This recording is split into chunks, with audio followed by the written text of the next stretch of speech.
Hello my YouTube family, শুভ বিজয়ার অনেক অনেক প্রণাম, ভালোবাসা, অভিনন্দন এবং তোমরা আমাকে অনেক আশীর্বাদ করো যেন আমি আরও এগিয়ে যেতে পারি।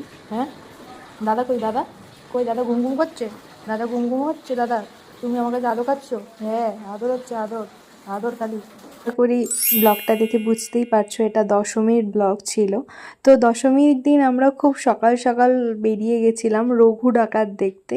আর ওই বাচ্চাটাকে দেখতে পাচ্ছ, ওই বাচ্চাটার নাম হলো চিলি, ওকে আমি প্রচণ্ড ভালোবাসি। তো যাই হোক, এখানে আমরা রঘু ডাকাত দেখতে এসেছিলাম। আমি তো খুব এক্সাইটেড ছিলাম, কারণ নবমীতে আমরা সেরকমভাবে ঘুরতে পারিনি এবং দশমীর সকাল সকাল নিজেদের টাইমটা একটু স্পেন্ড করার জন্য এসেছিলাম।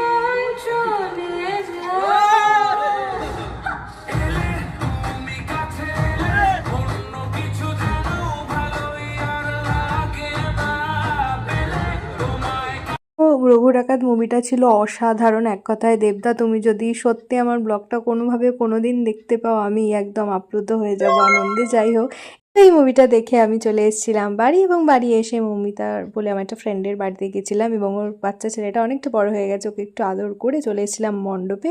মণ্ডপে এসে সবার বরণ দেখছিলাম। আমিও ভাবি মাঝে মাঝে যে আমিও যদি কখনো বরণ করার সুযোগ পাই, মায়ের কাছে যাওয়ার সুযোগ পাই, যাই হোক ডেফিনেটলি আশাটা পূরণ হবে কোনো না কোনো দিন। তো এই হচ্ছে আমার ফ্রেন্ডটা, এখানে সব বাচ্চারা মিলে নাচানাচি করছিল। অফকোর্স শুভ বিজয়, এই একটা দিনই হয়তো সবাই আনন্দ করে একটু নাচানাচি করতে পারে। এটা হচ্ছে আমার পাড়ার পুজো।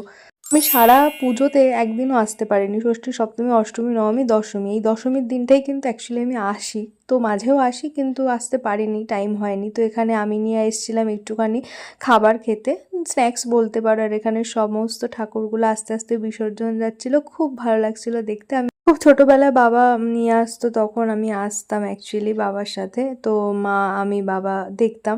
তো এখন বড় হয়ে গেছে, এখন আর আসা হয় না কাজের সূত্রে। যাই হোক, তো এসেছিলাম, আমি একটু দেখছিলাম, খুব ভালো লাগছিল। এটা হচ্ছে আমার পাড়া, সবাই মিলে আনন্দে নাচানাচি করছে।